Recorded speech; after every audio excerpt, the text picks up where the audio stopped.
తెలంగాణ రాష్ట్రంలో ఎంతోమంది గొంతుల్ని మనం చాలాసార్లు విని ఉంటాం. కానీ స్పాంటేనియస్గా ఒక సమస్య వచ్చిందనంటే ఆ సమస్య మీద పాట వినాలంటే మాత్రం ఒకే గొంతు గుర్తొస్తుంది. అది సుక్క రామనరసన్న. సుక్క రామనరసన్న ఈరోజు మనతో పాటు మన మీడియాలో ఉన్నాడు. అన్నని అడిగి తెలుసుకునేటువంటి ప్రయత్నం చేద్దాం. చాలా అంశాలు ఈ మధ్యకాలంలో అన్న మీడియాకు దొరకట్లేదు. చాలా సందర్భంలో అంటే తప్పించుకొని తిరుగుతానంటే తప్పు. ఆయన చేయాల్సినటువంటి పనిని మరింత లోతుగా వేగవంతంగా చేస్తున్న అనే విషయం అయితే మాకు తెలుసు. సో ఈ క్రమంలో అన్నని దొరకబట్టి కూర్చోబెట్టుకోవడం జరిగింది. అన్నని అడిగి తెలుసుకునేటువంటి ప్రయత్నం చేద్దాం. అన్న వెళ్తే బాగున్నారు అన్న? మంచిగా. వారం రోజుల నుండి ఆరోగ్యం బాగాలేదన్నారు. ఆరోగ్యం బాగాలేకపోయినా వచ్చినందుకు మేము థ్యాంక్స్ చెప్తా ఉన్నాం. Thank you. సుక్క రామనరసన్న అనే పేరును ఈ సమాజం ఏ విధంగా చూస్తుందో నాకు తెలియదు, కానీ నాకు ఒక బాధ ఉంది. దాని నుండి మనం మాట్లాడుకుందాం. ఓకే. మిమ్మల్ని కళాకారుడు అంటే ఒప్పుకుంటారా? లేదా, నేను ఒప్పుకోను. కానీ ఈ సమాజంలో రసమై బాలకిషన్ లాంటి వ్యక్తిని కూడా అసెంబ్లీకి తీసుకెళ్ళి పాటలు పాడించినటువంటి ఈ సమాజంలో సుక్క రామనరసన్న ఎటు పోవాలనుకుంటున్నా? మరి అంటే పాట పాడితేనే అసెంబ్లీకి పోతా అనుకుంటే పాట పాడా క్లియర్గా. ఎందుకంటే ఇప్పుడు మాట అని రేపు ఇంకో మాట చెప్పడం అది నాకు చేత కాదు. ఓపెన్గా పాట పాడి నువ్వు గద్దరన్న లాంటి వాళ్ళని ఒక మేధావిగా చూడలే సమాజం. ప్రజాయుద్ధాన ఒక ప్రజాగాయకుడని మాట్లాడారు.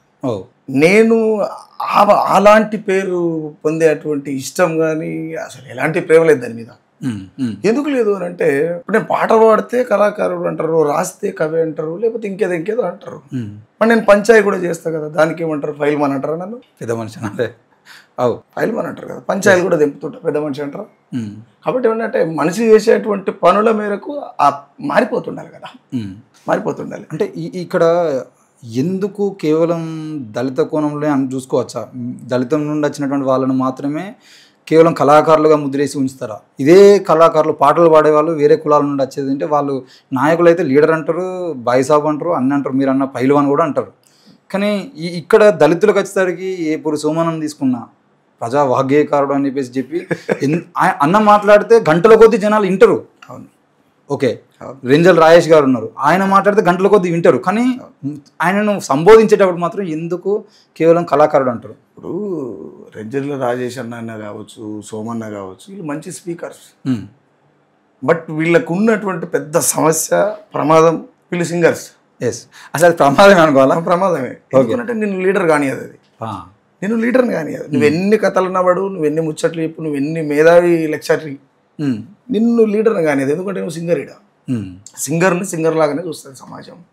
నేను అందుకనంటే దానికి ఒప్పుకోను. అందుకే ఎందుకు నేను దాని పునాదుల మీదనే నేను ఇక్కడ బోధింటున్నాను అనుకున్నప్పుడు ఒప్పుకుంటా. బట్ నేను పాట పాడితేనే పూట గడవాలనేటువంటి సిచ్యువేషన్లో నేను లేను. ఎదురుగా ఏ పని కనబడితే అది నా పిల్లల కడుపు నింతది అనుకుంటే అది న్యాయమైన పని అని కూడా చేసేస్తా. బట్ పాట పాడితేనే పూట గడవాలి అనేటువంటి ఒక ఏమంటారు సోమరిపోతి జీవితాన్ని అనుభవించలేను.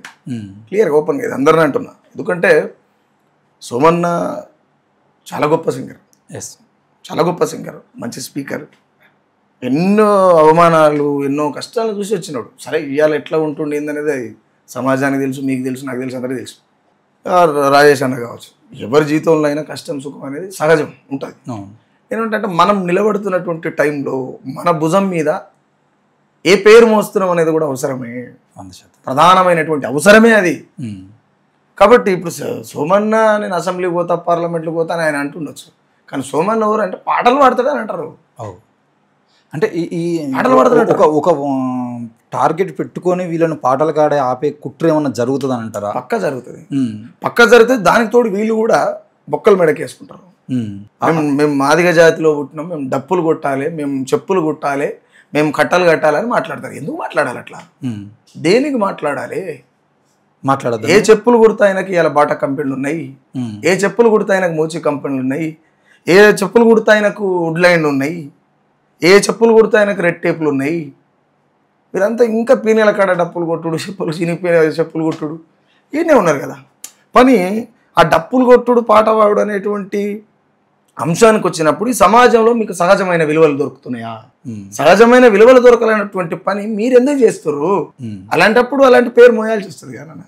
అందులో భాగంగా సమాజం అదే ముద్ర వేస్తుంది, వీళ్ళు ఆ ముద్ర వేసుకుంటారు. క్లియర్గా బట్ నేను ఆ ముద్ర వేసుకునే ఓపిక నాకు లేదు. అంటే ఇప్పుడు నేనేమంటున్నా అంటే నేను పరిచయంలో అందుకే చెప్పలే, ఇన్స్టాంట్గా తెర మీద పాట చూపించేవాడు సుఖరామ్ నరసింహ, కానీ మిమ్మల్ని కళాకారుడు అనన్నా, పైల్వాన్ అన్నా, లీడర్ అన్నా ఏంటి మీకు వేయాల్సినటువంటి ట్యాగ్ ఏంది సమాజం? ఎందుకంటే నేనైనా కనీసం ఆ అందరిలా కాకుండా as he is the leader అని చూపించడం కోసం రేపు తమిళ మీద కూడా అదే పెట్టాలంటే ఏం పెట్టాలి అంటే చాలా మంది ఏమంటారు అంటే తిరుగుబాటు అంటే ఎర్ర జెండా గుర్తుకొస్తుంది. 100% తిరుగుబాటు అంటే ఎర్ర జెండా గుర్తొస్తుంది సమాజం. ముఖ్యంగా మన అంటే దేశం విషయానికి వస్తే మనవాదాన్ని ఎదిరించేటువంటి క్రమంలో కావచ్చు, లేకపోతే ఈ భూములు పంచడం కావచ్చు, ఈ కులాల మీద ఉన్నటువంటి కుంపటి నెత్తివల కొట్టడం కావచ్చు, ఇట్లా అనేక విషయాలలో ఎర్ర జెండా గుర్తుకొస్తుంది. సమాజంలో ఏమంటారు సుఖరామ్ నడిసే సుఖరామ్ ఆల్రెడీ సుక్కు ఉంది కదా, సుక్కని ఎర్ర సుక్క చేయరాదు, రెడ్ స్టార్ అని పిలుస్తుంటారు. ఓకే, అది కూడా నేను పెట్టుకున్నా, నాకు ఇంట్రెస్ట్ లేదు. చాలా మంది ఏమంటారు అంటే కొన్నిసార్లు తెలంగాణ కలెకూరి మరో రూపాయలు అంత పెద్ద బరువు నేను మోయలేను. నేను చాలా జల్సా చేయను. ఎంత జల్సా అంటే ఇప్పుడు ఇంటర్వ్యూ అయిపోయిందంటే నాకు ఇంకేదో పని ఉంటుంది, ఆ పని మీద వెళ్ళిపోతాను నేను. ఇక్కడ ఆగు కూర్చోదే మనతో కాదు, అదంతా గుండం గీసుకోలే, ఇంకా గీసుకోలేదు ఇంక ఎప్పటికీ కాదు. అది ఎందుకు అంటే ఓపిక ఉన్నది, సహనం ఉన్నది, దానికి తోటి నిలబడేటువంటి ఆలోచన ఉన్నది, ఎంత లోతుకైనా పోయి ఆలోచన చేసేటువంటిది ఏమంటారు ఆ తెలివి ఉన్నది. అంటే దాని ప్రకారం సుఖరామ్ నరసింహ గారికి ఓపిక ఉండదు, సహనం ఉండదు అని.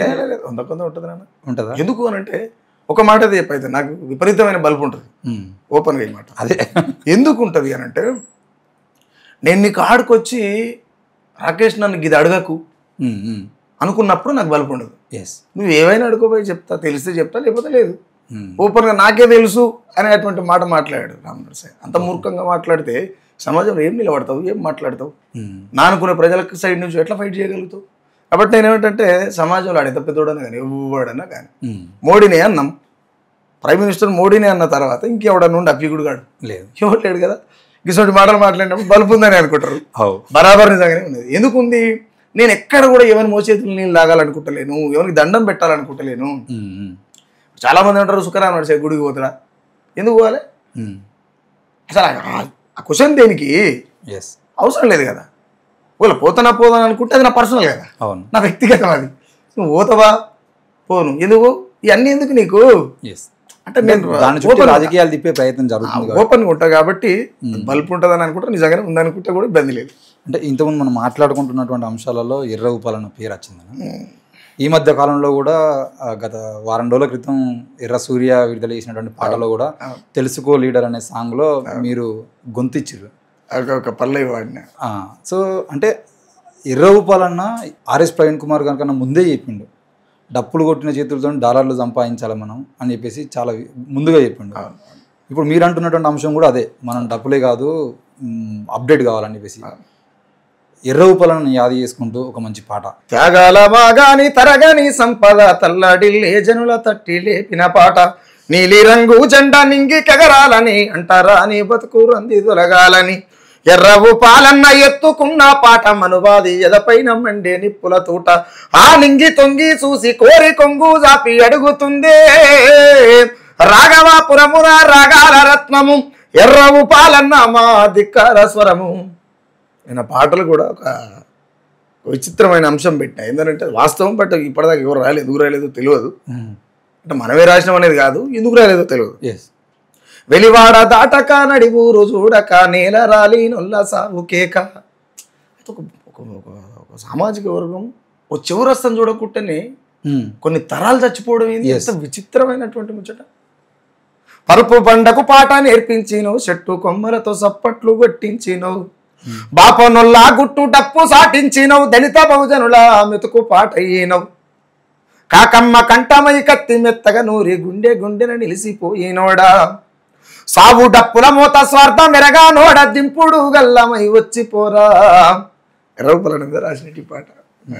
ఎర్ర ఉపాలన్నతో మీ సంబంధం ఎలా కొనసాగింది? లేదు, నేను ఒక్కసారి నాకు ఎప్పుడు ఒక్కసారేమో కలిసిండు అన్న, ఒకసారి కలిసిన తర్వాత అది కూడా సూర్యాపేటలో నాకు బస్ స్టాండ్లో కూర్చుండు, నాకు అప్పటికి అన్న తెలియదు.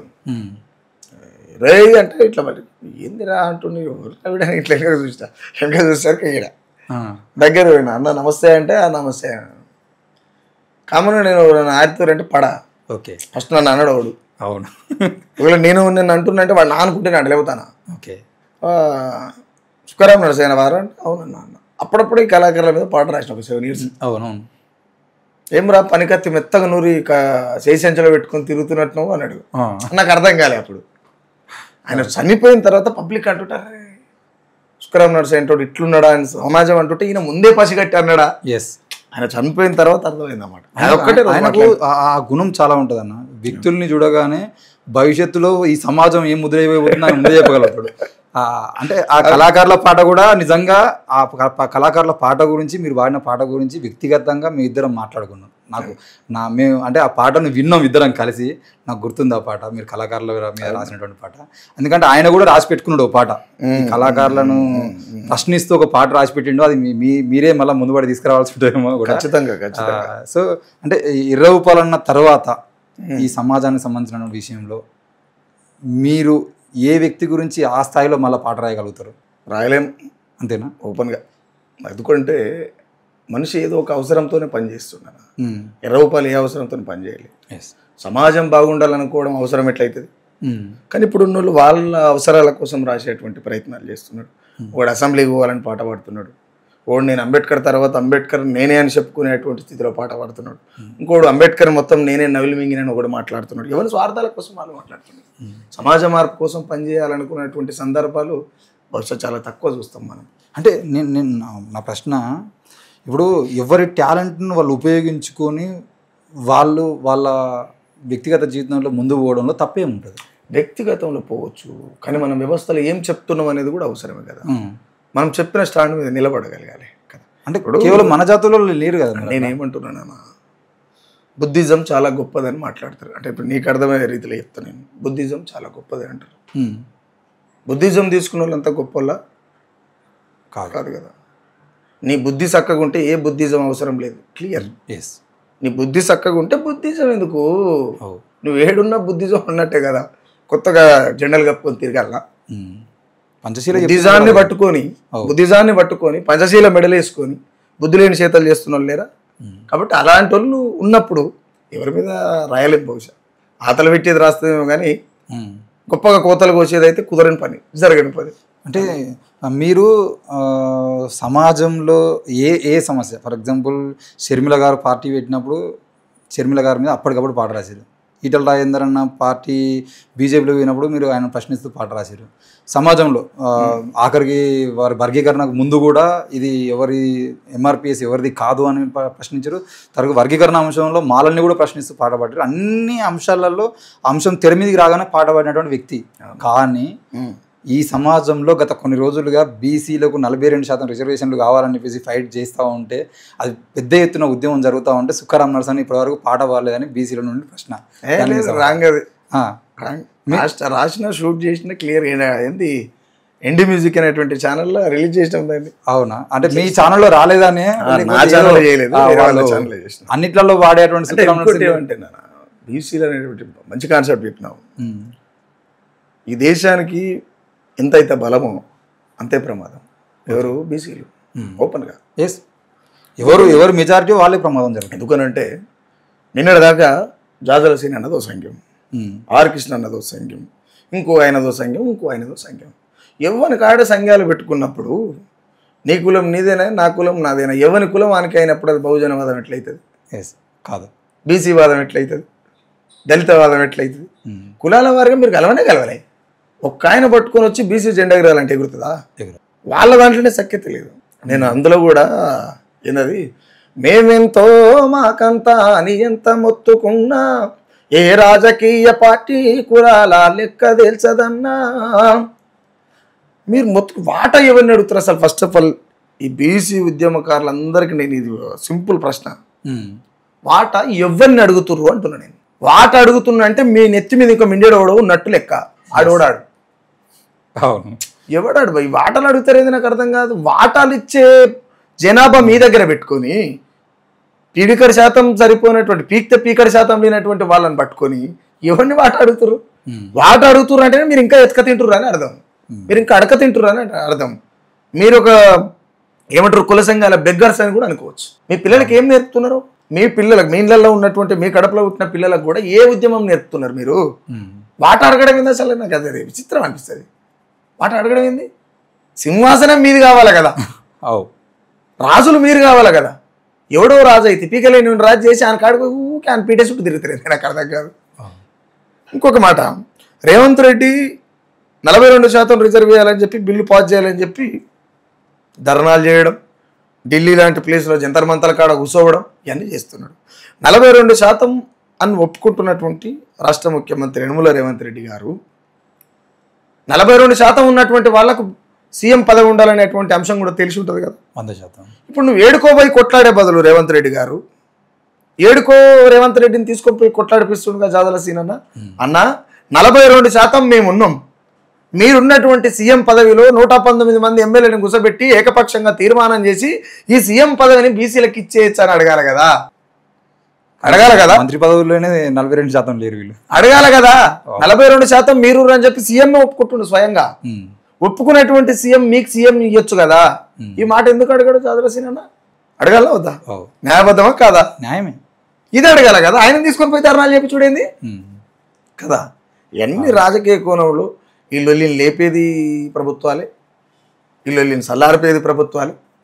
ఇక్కడ అంతా ఏముండదు నన్ను ఆ పూట రాజకీయాలు చేసేటువంటి కుల సంఘ లీడర్లు ఉన్నారు. అది ఎంతవరకు ముందర పడుతుంది అనేది చూడాలి మనం. అంటే మొత్తానికైతే బీసీల కోసం పాట రాష్ట్రీయులు చాలా గొప్ప విషయం అన్న. ఈ బీసీ ఉద్యమంలో కూడా మీ పాత్ర ఏ రకంగా ఉండబోతుంది మరి? ఖచ్చితంగా ఉంటుంది. ఎందుకు ఉండదు? ఎందుకంటే ఎస్సీ ఎస్టీ బీసీలు అంతా కలిసి ఉండాలనేటువంటి వాదానికి ఏకీభవించటంలో మనం. నా బాధ ఏంటంటే వీళ్ళు కలిసి ఉంటే బాగుండు అనిపిస్తుంది. ఓకే, నామ మాత్రానికి అప్పుడకేదో ఈయనకండి వాడేసుకుంటాడు, వాళ్ళకంటే వీడు వేసుకుంటాడు, కానీ అంతర్గతంగా వీళ్ళు వేరే. ఎవరికోనికి కమ్యూనికేషన్ ఏం లేదు. ఆ పూట కనబడతారు నాకు ఎవరు అంతే. లేదన్న, మీరు అన్నట్టు కలిసి ఉండాలన్న ఆలోచన వీళ్ళకు ఉంది. మేబీ నాయకులకి లేదేమో. ఈ ఎస్సీ ఎస్టీ బీసీలలో ఉండేటువంటి నాయకులు అందరికీ వాళ్ళ సంఘాల కోసం ఇంకోళ్ళతో కలతలేరు, కానీ కింద ఉన్నటువంటి క్యాడరు అంటే నిర్మిస్తే. నేనేమంటున్నట్టే నాన్న, ఇంట్లో తండ్రి అనేటోడు కరెక్ట్గా ఉంటే నేను ఏ ఒక్క రోజు నా పిల్లలకు దేవుడు అనే ముచ్చట చెప్పకపోతే నా పిల్లలకు దేవుడు అనేటోడు పరిచయం కాడు కదా. నా పిల్లల్ని కేవలం బడికే తోలితే వాళ్ళకి చదివే గుర్తుంటుంది, చదివే తెలుస్తుంది, సమాజమే తెలుస్తుంది. నేను ఎప్పుడైతే గుడికి తీసుకుపోతానో వాడు గుళ్ళు గోపురాల చుట్టూ, దయ్యాల చుట్టూ, భూతాల చుట్టూ, ఏమంటారు మంత్రాల చుట్టూ, తంత్రాల చుట్టూ, యంత్రాల చుట్టూ తిరుగుతాడు. ఎవడైతే సైన్యం అనేటువంటి నాయకుడు ఎవడైతున్నాడో అది పూర్తి స్థాయిలో సమాజం మీద ఎఫెక్ట్ పడుతుంది, అన్ని కులాల మీద పడుతుంది. ఒక కులం దగ్గర ఇది మా కులం అని ఆగిన తర్వాత ఇంకో కులం కూడా ఆటోమేటిక్ ఆగిపోతుంది కదా. వీడు పక్కన కడుగు ఆపవలసినటువంటి అవసరం లేదు, న్యాచురల్గానే ఆగిపోతుంది. అది ఏమంటారు జంగిల్ కులం మన వాళ్ళ దగ్గర ఉన్నది. అది అంటే ఇంత మాట్లాడటము, ఇంత పాటలు పాడటము, స్పాంటేనియస్గా అప్పటికప్పుడు రాయడం, ఇవన్నీ ఎక్కడి నుండి వచ్చినాయి మీకు అసలు? సహజంగానే నాకు కోపం ఎక్కువ, ఎంతో ఓపిక. అంటే నాన్న కానీ అమ్మ కానీ రచనలు ఏం లేదు? ఆ కోపం ఎంత ఉంటుందో ఓపిక ఎంత ఉంటుందో కోపం అంతే ఉంటుంది. తొందరగా రియాక్ట్ అయ్యే గుణం ఉంది. ఉన్నట్టు నటుడు మాట్లాడితే ఈయన అది ఎంత దూరం అని పోతా కానీ ఈయన పాట రాయడం కూడా ఏమనిపిస్తుంది అంటే, నాకు మొన్న ఏదో సందర్భం వచ్చింది. సందర్భం వచ్చిన లోపల అప్పటికప్పుడు కూర్చొని పాట రాయాలని ఒక కథ ఉంది. ఆడ కూర్చొని కూర్చొని అంబేద్కర్ మీద పాట రాయాలి. అంబేద్కర్ మీద పాటలు చాలా పాటలు ఉన్నాయి. ఈవెన్ కాదు పెన్ను పట్టుకుని కూర్చురాడ. నేను వాళ్ళందరూ ఏమనుకుంటారు అంటే, మనం ఎన్ని చేసినా అన్నీ మొదలు రాస్తాడులే వాళ్ళు అనుకుంటారు. వాళ్ళు ఏమనుకుంటారు, ఆల్రెడీ రాసి ఉండొచ్చులే ఈయన కాడ ఎన్నో రాస్తుంటాడు కదా. ఏం లేదు, నేను నాతో పాటు ఉమేష్ అనే తమ్ముడు ఉంటాడు, ఉమేష్ సాంబాయి అందరూ ఉంటారు, మన ఎమ్మటి ఉంటారు పిల్లలు. రాస్తున్న సందర్భంలో తల్లడిల్లుతున్న పేద తల్లి పేగు బంధానివో, అరిగిన కాళ్ళకు అచ్చులు తొడిగిన అంబేద్కర్ అయ్యో, నింగిన నీలి రంగై పేదల బతుకున పొంగినవో, పంచాంగం తల పచ్చలు చేసిన రాజ్యాంగానివో, ఎట్లా తట్టుకున్నావో కడుపున పుట్టిన బిడ్డలు చచ్చిపోయినా, ఎట్లా అనుకున్నావు అని చెప్తున్నాడు, రాస్తున్నాడు.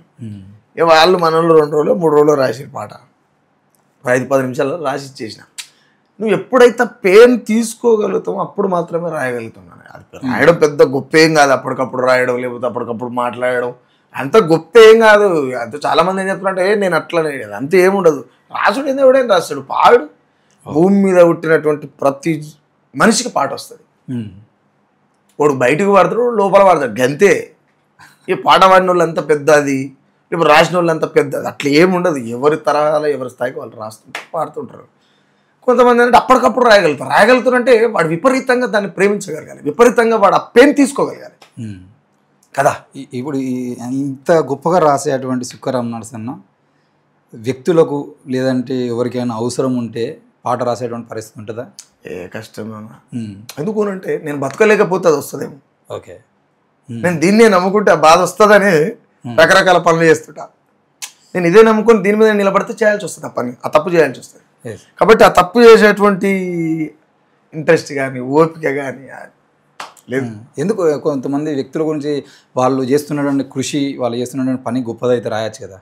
ఒక వ్యక్తి వ్యవస్థలో మనకు వచ్చిన తర్వాత మనం మాట్లాడే సారంగా నీతులు చెప్పి ఇంకొక వ్యక్తి మీద మనం రాస్తున్నామంటేనే మనం ఆ రోజు శిథిల వ్యవస్థకు వస్తున్నట్టు లెక్క కదా. ఒక వ్యక్తిని పొగిడిన తర్వాత తెల్లారి సమాజానికి ఏం చెప్తావు? సమాజానికి ఏం చెప్తావు? ఎవరి కోసం ఎందుకు పాడుతున్నావు? నువ్వు బతకలేక పాడుతున్నావు. బతకలేక బజార్ల పాటలు పాడుతావు, నువ్వు సమాజానికి చెప్తావా?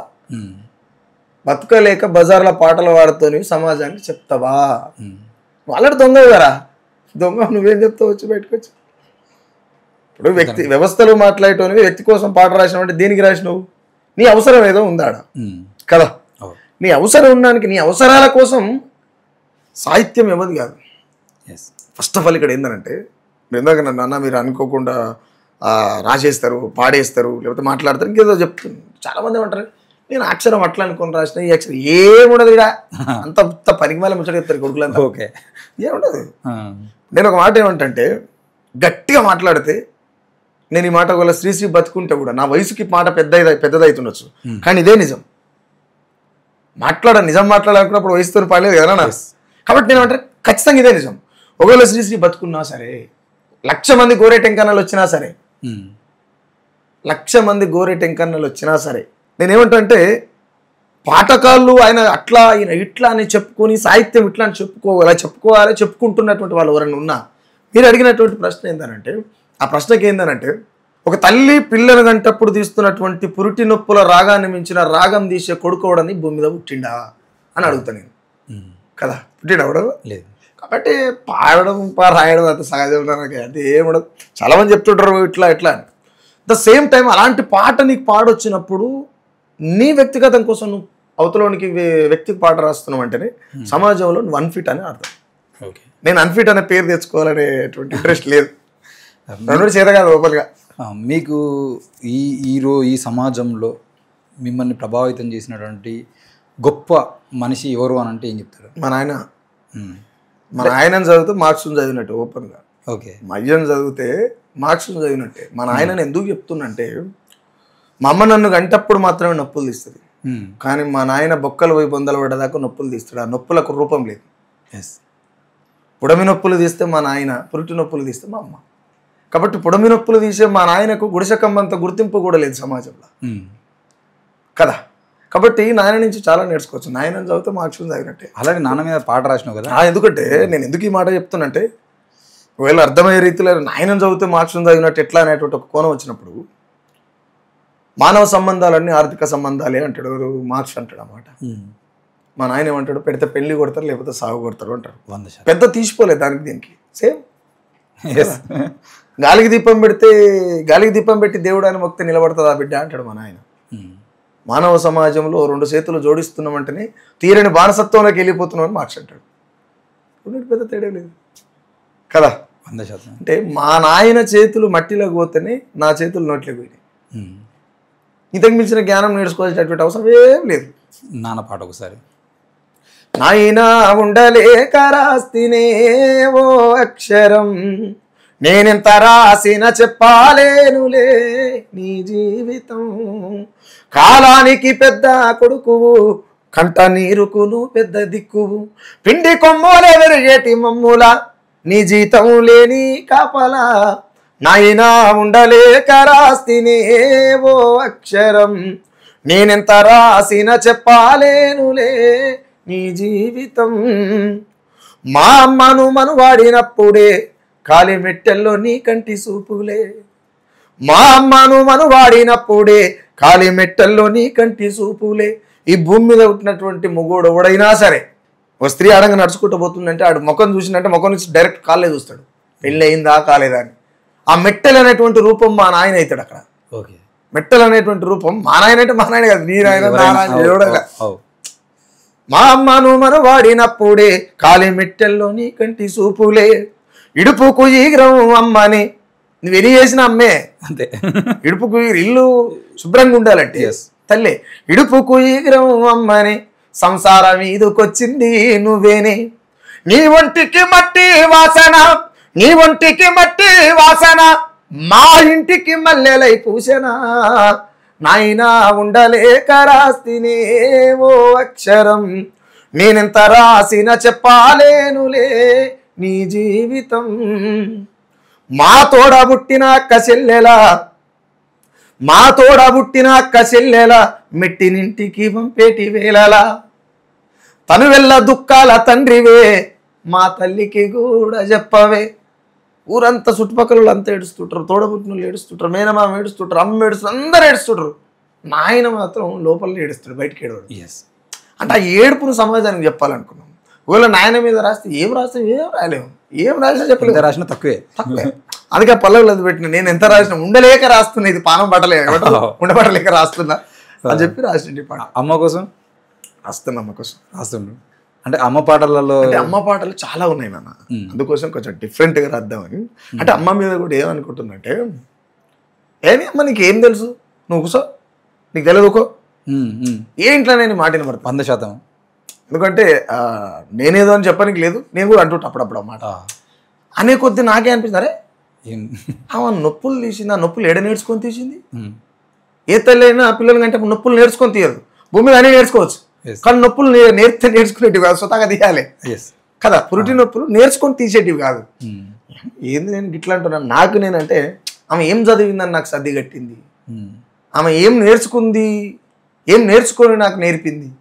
ఈ కోణంలో కొంచెం డిఫరెంట్గా రాద్దామని, కొడుకులందరికీ బుద్ధి వచ్చేటట్టుగా, తల్లి అంటే ఏందని చెప్పేటట్టుగా పాట రాస్తా. సుందర అంటే ఇంతకుముందు ప్రశ్నలో మిమ్మల్ని సమాజంలో నీకు నచ్చిన వ్యక్తి అంటే నాన్న అని చెప్పారు.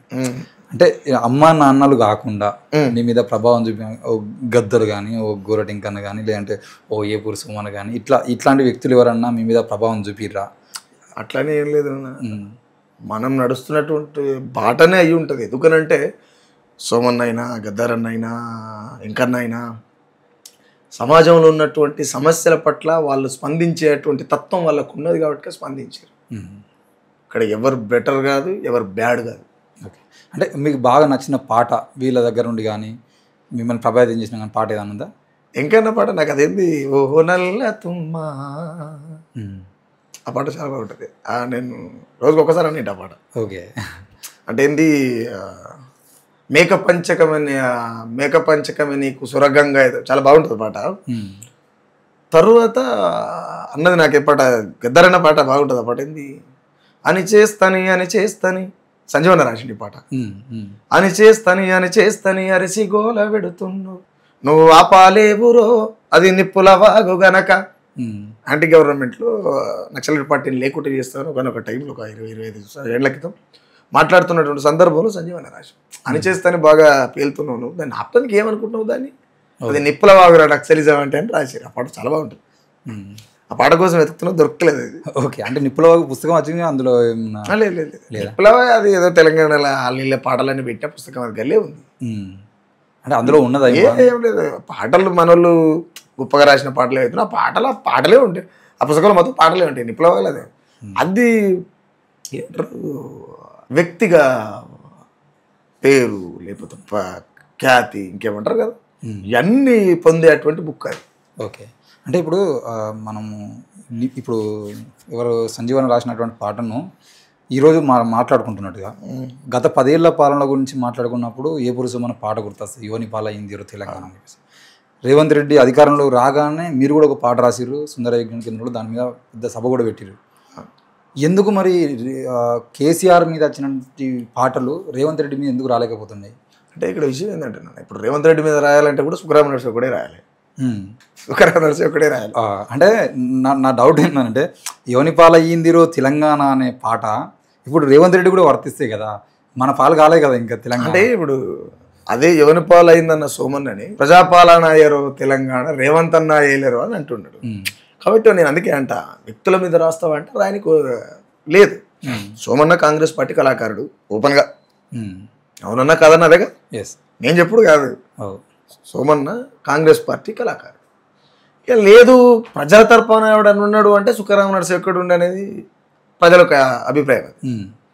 నేను అందుకే నెక్స్ట్ రేవంత్ రెడ్డి ముఖ్యమంత్రి అయిన నెలకి ఒక పాట రాసిన గుంపు మేస్త్రి. అవును. ఆకాశమంతా పందిరి చేసి డప్పు కొమ్ములతో సందడి చేసి చుట్టాలనంత ఇంటికి పిలిచి ఇస్తరాకులు అన్నం వేసి అంచులతో ఒక్కొక్క అమ్మకు చెప్ప ఢిల్లీకి పోయి కొడుకును కలిసి తిరిగి తీరం చేరేసరికి వేసిన అన్నం పాసే పాయే మెచ్చి మెడల దండేసిండ్రో తన కుల పోర్లను కూడేస్తుండో కా గుంపు మేస్తిరి గుణమేందో దినదినము అడగండో. పాట రాస్తే కొండల రెడ్డికి రకరకాలుగా చాలా మంది పెట్టిండే. ఓపెన్గా చెప్పిన అన్న మీరు ఏం చేయాలనుకుంటే అది చేసుకోండి, ఇబ్బంది ఏం లేదు. నాకు బెదిరింపులు వచ్చినాయా? మీరు ఏం చేయాలనుకుంటే చేసుకోరు, ఇబ్బంది అస్సలు లేదు. నాకు ఎందుకు లేదు, ఎలాంటి ఆశ లేదు, ఎలాంటి ఆశ లేదు. ఎందుకు ఆశ లేదు? బతకడం తెలిసినవాడిని. ఓకే, బతకడం అర్థం కానివాడే బానిసలాగా బతుకుతాడు. నేను బతకడం తెలిసినవాడిని.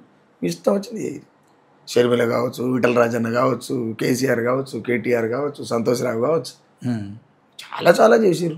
అంటే రేవంత్ రెడ్డి మీద పాట రాసినప్పటికీ కూడా అదే కాంగ్రెస్ పార్టీకి సంబంధించినటువంటి వేముల వీరేశం గారికి కానీ వేముల పుష్పకకు కానీ సుఖరామ నరసింహ దగ్గరగా ఉంటాడు అని అంటున్నాడు.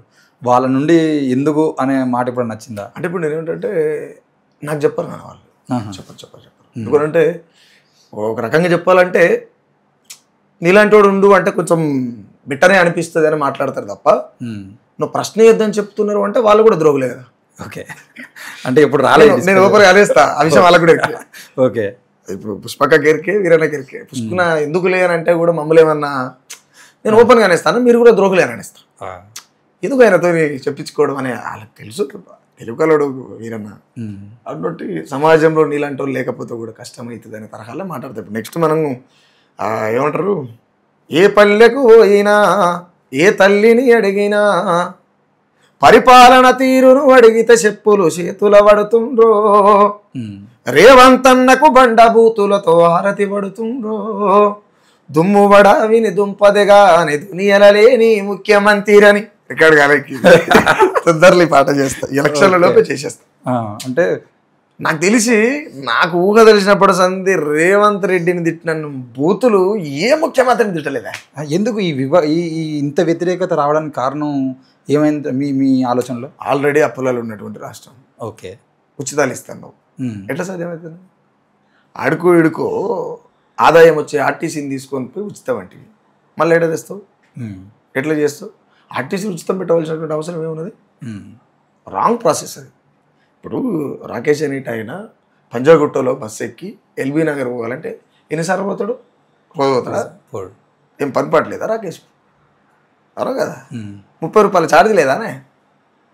ఎంత దుర్భరమైనటువంటి స్థితిలో ఉన్నట్టు ప్రజలు. నువ్వు బస్సు ఫ్రీగా పెట్టామంటే ఈ దేశంలో కంట్రోల్ చేయడం అనేది చాలా దుర్మార్గమైన. ఇంకా జనానికి బియ్యం పంచుడు ఎదురు ఆయన 80 కోట్ల మందికి వస్తుంది. ఈ బియ్యం పంచుడిందే పాడుగా. కానీ ఆ పేదోళ్ళకి అవే. నేనేమంటున్నానంటే ఇంకా పేదోళ్ళు ఉన్నారు, మీరు చేసింది ఏంది అంటున్నా. ఇంకా పేదోళ్ళు అని ప్రభుత్వాల ద్వారా మీరే నిర్ధారించి మరీ బియ్యాన్ని వంచుతున్నారు కదా. మరి మేము కట్టలు కట్టినామని మాట్లాడతారు, పీకినామని మాట్లాడతారు. రాష్ట్ర ప్రభుత్వం కావచ్చు, కేంద్ర ప్రభుత్వం కావచ్చు. ఏంది మీరు వీక్ కట్టలు కట్టింది అంట నేను, అవునా కదా? 100% కంట్రోల్ బియ్యం అమ్ముడేంద్ర ఆయన దేశం. ఇంత దౌర్భాగ్యం ముచ్చట. మళ్ళీ భారతదేశం దూసుకుపోతుంది. ఏడికి దూసుకుపోయేది?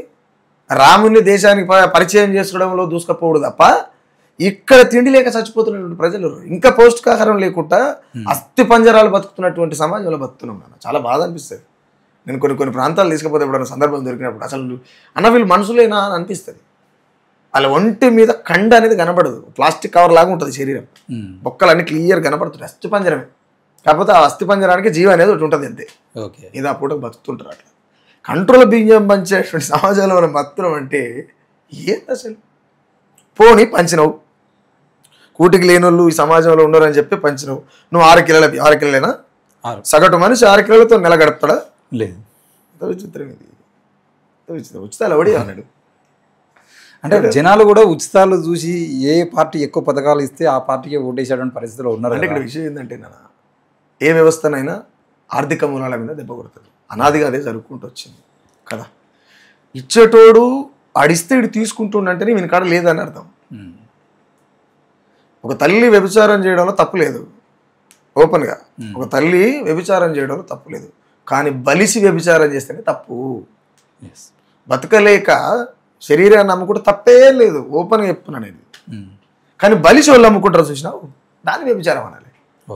ఒక సగటు తల్లి తన కుటుంబాన్ని గడపలేక తండ్రి తాగుతాయి రోడ్డు మీద పడుకుంటానో, లేకపోతే ఏమంటారు అనుకున్న స్థితిలో పని దొరకకపోవడం, ఇంకేదైనా కావచ్చు, ఏ కారణమైనా అయి ఉండొచ్చు. తన ఇంటి కోసం ఒక తల్లి శరీరాన్ని అమ్ముకుంటుంది. ప్రాణం కంటే విలువైనటువంటి మానాన్ని అంగట్లకి తీసుకుపోయి కుదవబెట్టి ఆ ఇల్లును గడుపుతున్నటువంటి తల్లిది వ్యభిచారం ఎట్లయితుంది? బలిసి రాజకీయాలు చేసి ప్రజల రక్తం తాగుతున్నటువంటి కొడుకులు వీళ్ళు కదా వ్యభిచారం చేస్తున్నది. దీన్ని వ్యభిచారం అన్నారు. దాని వ్యభిచారం అన్నికి లేదు. అవసరమైతే వాళ్ళ కాలు మొక్కినా తప్పులేదు. మీరు 2 పాటలు వర్గీకరణ సంబంధించినటువంటి అంశం జరుగుతున్నప్పుడు మాలల మీద ఒక పాట పాడారు, మాదిగల మీద ఒక పాట, అంటే మాదిగల మీద కాదు, మాదిగ దండోరా ఎవరిది కాదని పాట పాడారు. ఒక్కసారి ఆ 2 పాటలు. అంటే నేను ఏమంటానన్నా, చాలా రోజులు అవుతుంది నాకు ఆ పాటలు గుర్తులేదు, బట్ పాడతా. ఏ ఒక్కరి సొత్తు కాదు మాదిగ దండోరా, కోట్లాది మాదిగల గుండెదరువు కాదా, మనిషిని మనిషిగా చూడని మతతత్వపు చాడ, మాదిగ జాతిని మద్దతు పలకమంటే ఎలా, విశ్వరూపమంటూ నీ రూటు మార్చినావా, జాతి పెద్ద దిక్కువు నువ్వు కాళ్ళను పడతావా. నా క్వశ్చన్ ఏంటంటే, వర్గీకరణ అవుతుంది, వర్గీకరణ అయితే అయిన తర్వాత ఇక్కడ మాదిగ ఉపకులాలు చాలా గొప్పగా బతుకుతాయి, అది ఇష్యూ ఏదైనా అయి ఉండొచ్చు. ఇక్కడ జాతి మేలు అనేటువంటి పదంతో ఈ కాళ్ళు మొక్కేటువంటి ప్రాసెస్ ఏదైతుందో, ఆ ప్రాసెస్ 30 ఏళ్ల కింద మొక్కితే ఈ జాతులు బాగుపడు కదా. 30 ఏళ్ళు చేసింది కాళ్ళు మొక్క ఉద్యమమేనా? కాదు. కరెక్ట్ అయిన క్వశ్చన్ అయినా కాదా? 100%. 30 ఏళ్ల కిందనే మొక్కేస్తే అయిపోయేది కదా. 9 మంది చచ్చిపోకపోదురు, 30 ఏళ్ళ జీవితం ఆగం కాకపోవు. వర్గీకరణ కూడా 30 ఏళ్ళ ముందే ఓపెన్గా ఇది. అంటే మనం మందకృష్ణని అనేంత మన కాడ ఉందా లేదా నాకు తెలియదు, కానీ ఓపెన్గా అయితే ఒక మాట అయితే చెప్పగలుగుతాం. ఈ 30 ఏళ్ల కాలంలో ఈ ఎంఆర్పిఎస్ అనేటువంటి నేతృత్వం నుంచి ఏ ఒక్కడు కూడా అసెంబ్లీ పార్లమెంట్లో పోయిన దాఖలాలు లేవు. నేను అందుకే అంటే కుల సంఘాలు, అది బీసీ సంఘాలు కావచ్చు, ఎస్సీ సంఘాలు కావచ్చు, ఏ సంఘాలనే కావచ్చు, మీరు ఉద్యమకారులను తయారు చేయడం బంద్ చేయాలి. ఫస్ట్ ఆఫ్ ఆల్ ఓకే, ఉద్యమకారులను తయారు చేయడం బంద్ చేయాలి. ఎందుకు బంద్ చేయాలి? రాజకీయపరమైనటువంటి ఉద్యమాలు నేర్పుని మీరు. రాజకీయపరమైన ఉద్యమాలు నేర్పినప్పుడే మీరు ఎవరినైతే మొక్కుతున్నారో బాబాసాహెబ్ అంబేద్కర్ ఆయన అనుకునేటువంటి మాస్టర్ కి మీ చేతులకు వస్తుంది. కానీ మీరు అంటున్నట్టు రాజకీయంలోకి వచ్చినటువంటి ఆర్ఎస్ ప్రవీణ్ కుమార్ని గెలిపించుకోవడం కోసం కూడా ఎవరు కష్టపడలేదు కదా మరి. అయితే నేను అదే చెప్తున్నాను. ఆర్ఎస్ ప్రవీణ్ కుమార్ వచ్చిన తర్వాత ఏ కోణం నుంచి వచ్చినావు, ఏ ఐడియాలజీ నుంచి వచ్చినావు, ఏం చేసినావు అన్నిటికీ లెక్కలు ఉంటాయి కదా. ఉద్యమకారుడు ఏం కాదే ఆయన, పొలిటికల్ లీడర్ ఏం కాదే. ఉద్యమం 2 ఒకటి ఎట్లయితే కాదు కదా. గట్టిగా మాట్లాడితే నేను అన్న మీద రాసి ఒక పాట చేసిన, ఏమయ్యింది ఆర్ఎస్పీ సేదయ్యిందా బిఎస్పీ అని. చాలా పచ్చగా రాసిన పాట. మీరు అందరి మీద రాసేలే. అంటే నేనేమంటున్నంటే ఈ కుల సంఘాలు ఏవైతున్నావు, మందకృష్ణ కావచ్చు, జాదలసీన కావచ్చు, ఆర్ కృష్ణ కావచ్చు, ఇంకెంతమంది ఉంటే అంతమంది, మీరు ఉద్యమకారులని, ధర్నాలు చేసేటోళ్ళని, రస్తరోకలు చేసేటోళ్ళని వీళ్ళని తయారు చేయకుర్రి, టైం వేస్ట్ చేయకండి. ఈ 30 ఏళ్ళల్లా ఎంతమంది అనగారిన బిడ్డలు రాజకీయ నాయకులు 5 రోజేమో జీవితం అంతా వేస్ట్ అయిపోయింది. దానివల్ల నాకు ఒక డౌట్ అన్న, ఇప్పుడు కేసీఆర్ను గద్దెదించడం కోసం కష్టపడి రేవంత్ రెడ్డిని గద్దెకెక్కించినాం. ఆ రేవంత్ రెడ్డిని ఎక్కించే బదులు గుడ్డోడో కుంటోడో ఏదో ఒకటి మనం ఎక్కించుకుంటే తప్పేంది? మంచిదే కదా. నేను చెప్పేది కూడా అదే రేవంత్ రెడ్డి ఎక్కించుకోవడం కోసం, గద్దెని ఎక్కించుకోవడం కోసం కోదండరామరెడ్డి, షర్మిలారెడ్డి ఇద్దరు వాళ్ళ పార్టీలను విలీనం చేశారు. ఇట్లా వీళ్ళు అధికారంలోకి వచ్చినప్పుడు మీరు అడుగుతున్నారు కదా, ఇప్పుడు ప్రవీణ్ కుమార్ అనే వ్యక్తికి ఉద్యమం లేదు అని చెప్పేసి, ఇప్పుడు తీన్మార్మలన రాజకీయ పార్టీ పెడితే కూడా చాలామంది తీన్మార్మలను వ్యతిరేకిస్తున్నారు. అరే రేవంత్ రెడ్డి, కేసీఆర్ లాంటి అగ్రకుల వాళ్ళ కన్నా వీళ్ళను ఎందుకు మనం మోయద్దు, వీళ్ళని మోస్తే తప్పేంది అనేది ప్రశ్న. ఎంత చెప్పినా కానీ దళిత బహుజనుడో రాజన్న ఎండ్రికిచ్చాలోలే ఎక్కి జారేరో ఏమి చేతు అప్పటి పూటకే ఆరాట పడుతూ దళిత బహుజనుడు వెనుకొచ్చే ముప్పును ఎవడెరగాడాజే ఎట్లా చేతూ ఇలా పూటకి ఏదో చేస్తుంటారు. ఇప్పుడు రేవంత్ రెడ్డిని నిలబెట్టినాం, లేకపోతే కేసీఆర్ని నిలబెట్టినాం, ఈ నేపథ్యాన్ని మాట్లాడుకుంటా పోతే ఆ రోజు కేసీఆర్ని నిలబెట్టింది కూడా యావత్ తెలంగాణ సెంటిమెంటే. ఆ తర్వాత అదే కేసీఆర్ని కులగొట్టింది కూడా ఇంత కష్టపడి తెచ్చుకున్న తెలంగాణ కాకులు గద్దలు మేజినట్టుగా ఉందని చెప్పి ప్రజలు రియలైజ్ అయితే మీడియా రియలైజ్ అయితే కళాకారులు నీలాంటి వాళ్ళు నాలాంటి చాలామంది ఇట్లా రియలైజ్ అయిన తర్వాతనే ఆయన ఇంటికి పోయిండు. రేవంత్ రెడ్డి పబ్లిక్లోకి వచ్చిండు, సీఎం అయ్యిండు. రేవంత్ రెడ్డి కూడా అదే చేస్తాడు. కానీ ఇదే మాట ఎందుకు వీళ్ళు ఇక్కడ ఎవరైతే నాయకులని చెప్పుకున్నటువంటి వాళ్ళు ఎవరైతే ఉన్నారో ఎనగారిన సంఘాల నాయకులు ఉన్నారు కదా, ఈ నాయకుల స్టాండ్ మీద లేరు నాన్న, లేరు అస్సలే. ఇక్కడ 100 కొంత తప్పు వాళ్ళదే. ఈ రాజ్యం ఖరాబ్ అవుతున్నదంటే కుల సంఘ నాయకులు వాళ్ళు చేస్తున్నటువంటి తప్పులే. ఎలక్షన్ వచ్చిందంటే నా కులం ఓట్లు గిన్నున్నాయని చెప్పి కొట్లాడే వాళ్ళు ఈడ కుల సంఘ లీడర్లు. ఇప్పుడు మందకృష్ణ మాదిగ సామాజిక వర్గం నుంచి మందకృష్ణ మాదిగ నన్ను తీసుకుంటే వర్గీకరణ చేస్తుంటే ఓట్లు వేస్తామని చెప్పి సోయాన ఆయనే పోయి బీజేపీ ప్రచారం చేశాడు. బీజేపీ మనవాదంలో కూడుకున్నటువంటిది, ఆర్ఎస్ఎస్ విధ్వంసాలు సృష్టిస్తుంది, రాముని పేరు చెప్పి రాజకీయం చేస్తుందని కృష్ణ నాకు తెలియదా? తెలుసు. అదే కృష్ణ ప్రచారం చేసిన తర్వాత వీళ్ళు ఎన్నడూ ఏకమవుతారు? ఎట్లా ఏకమవుతారు చెప్పు? ఇప్పుడు జాదుల సీన్ అని ఉన్నాడు. ఎలక్షన్లు వచ్చిన తర్వాత ఆయన ఎవరికి సపోర్ట్ చేస్తాడో తెలియదు, ఏమైతుందో తెలియదు. ఆ ఎలక్షన్లు అయిపోయిన దాకా ఎవరేం మాట్లాడరు. అవును, ఎవరు ఏ గూటి కిందరో కూడా ఎవరికేం తెలియదు. మన కృష్ణ బహిరంగంగా బయటకు వచ్చిండు, ఇక మిగతా వాళ్ళు అయితే అసలు కనబడరు. అది ఏడ ఉండు. ఆ ఎలక్షన్లు అయిపోయేదాకా వెతుకులాటలు ఉంటారు, వీళ్ళు వెతుకులాటలు ఉంటారు. అంటే ఎవరు గెలిస్తే వాళ్ళ దగ్గర పుష్పగుచ్చ పడుకునే అంతే, వెతుకులాటలు ఉంటారు.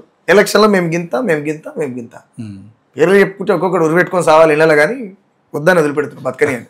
అంటే అట్లా వదిలేస్తారు ఓపెన్గా. ఎందుకు అంటే చచ్చిపోతారు, ఉత్తపుదాన్ని ఉరిపెట్టుకొని సావాలి కొడుకులు ఒక్కొక్కడు.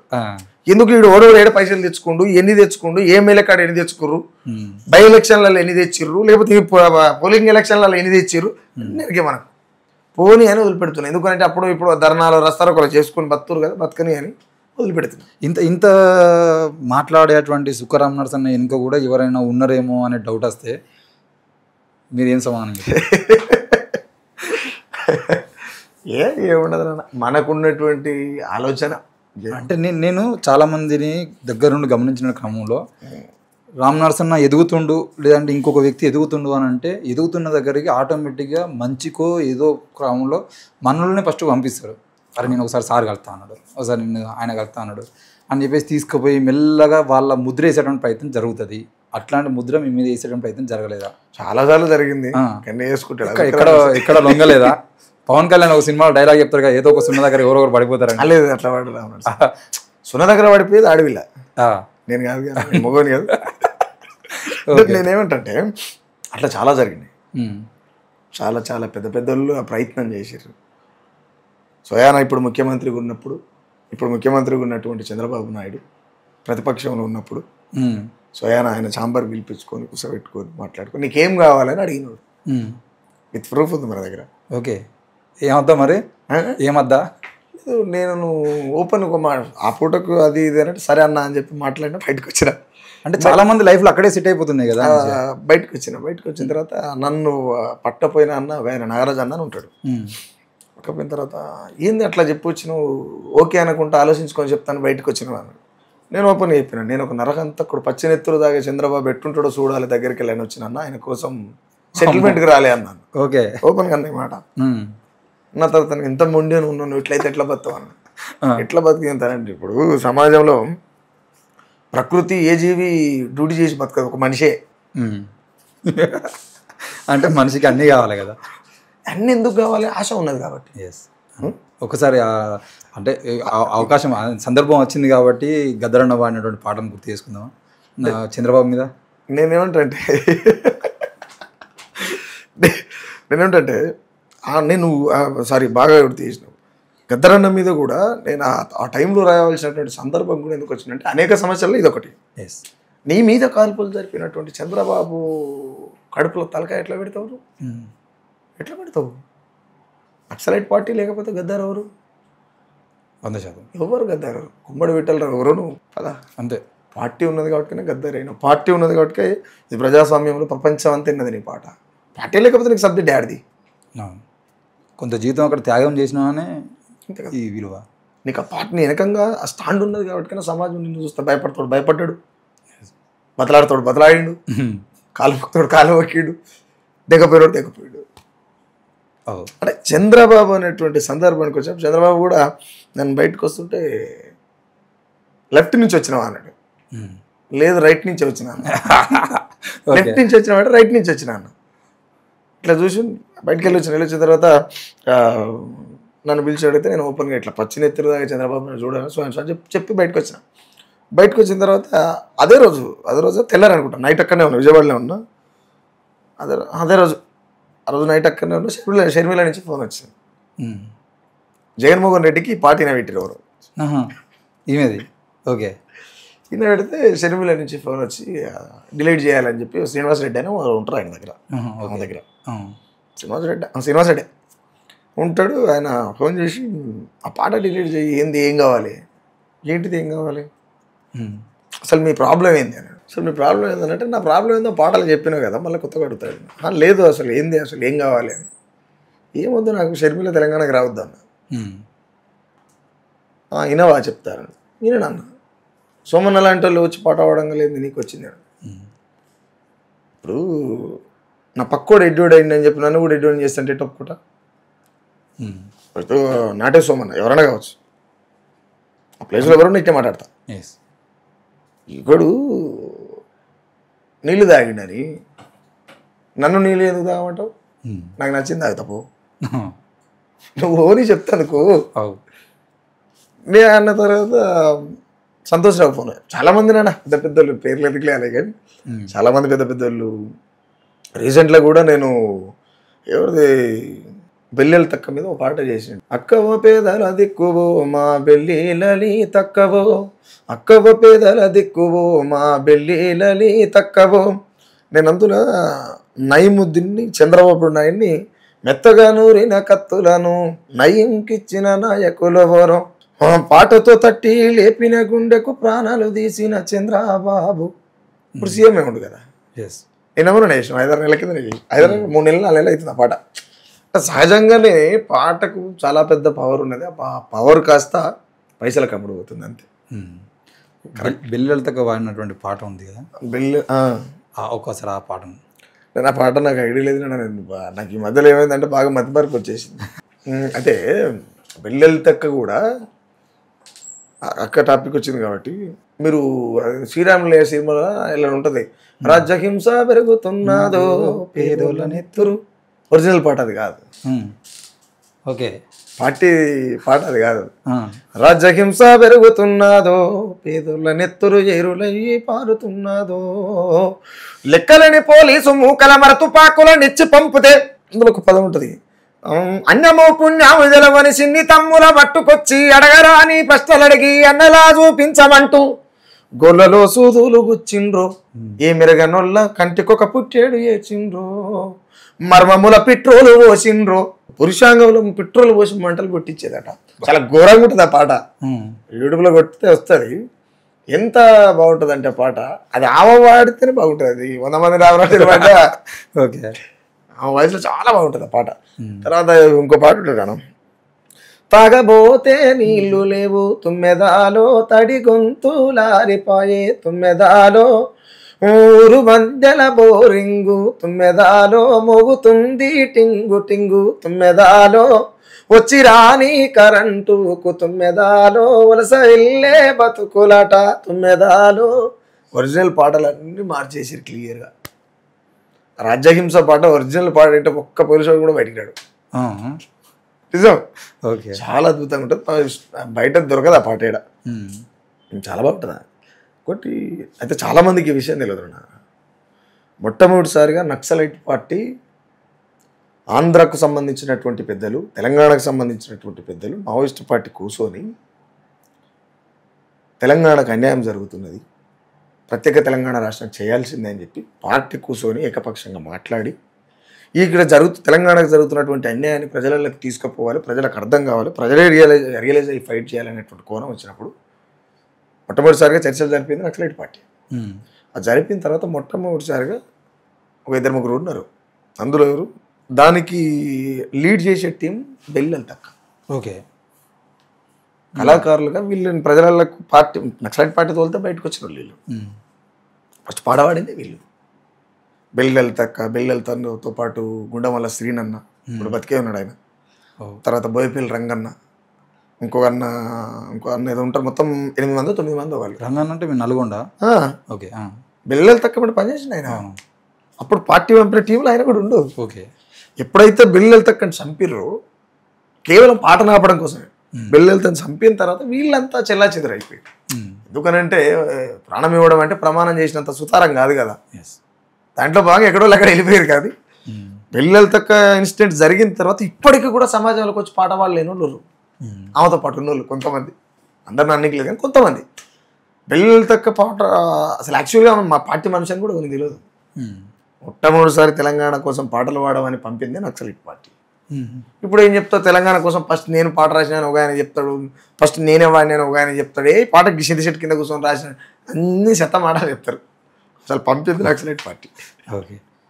అంటే రెడ్ స్టార్ సుక్కరామ నరసయ్య గారికి నచ్చినటువంటి ఎర్ర జెండా పాట ఏంటిది? ఎర్ర జెండా ఒక్కటని ఏం చెప్తున్నానా? జెండా పాట అంటే పాటే కదా. ఎర్ర జెండా గుండెల్లోనే ఒరిగిన వాళ్ళురా, పోరాటాల జెండానే ముద్దాడిన వాళ్ళురా, పోరాటాల జెండానే ముద్దాడిన వాళ్ళురా, కమ్యూనిస్టు వీరులోయమ్మ పోరాటాల ధీరులోయమ్మ, ఎర్ర జెండా గుండెల్లోనే ఒరిగిన వాళ్ళురా, పోరాటాల జెండానే ముద్దాడిన వాళ్ళురా, 1, 2, 100 వేలై కాలే కడుపున కలిపోరై జీవితాలతో ఆటలు ఆడే యాజమానులను ఎదురొడ్డిన వాళ్ళు, ఎర్ర జెండా గుండెల్లోనే ఒరిగిన వాళ్ళురా, పోరాటాల జెండానే ముందాడిన వాళ్ళురా, చేతిల కంచం సంకన బిడ్డ ఊరువాడతో కదిలిన వాళ్ళు, ఆకలి ముందు దోపిడి కోటలు కూలిపోవుట కాయమన్నోళ్ళు, ఎర్ర జెండా గుండెల్లోనే ఒరిగిన వాళ్ళురా, పోరాటాల జెండానే ముద్దాడిన వాళ్ళురా, పోరాటాల జెండానే ముద్దాడిన వాళ్ళురా. ఇప్పుడు చాలా బాగుంటుంది. కమ్యూనిజం అంతా అర్థమవుతుంది. బెల్లెల తక్కను గుర్తు చేసుకున్నాం, సాంబశివుని కూడా ఒకసారి గుర్తు చేసుకునేటువంటి ప్రయత్నం చేస్తే బాగుంటుంది. అన్నవై ఏకే గన్నువై నువ్వు అడవిలో ఉంటేనే బాగుండే. నిజంగా సాంబశివుడు అన్న పార్టీలు ఉంటేనే బాగుండే. అంతే అంట ఓపెన్గా.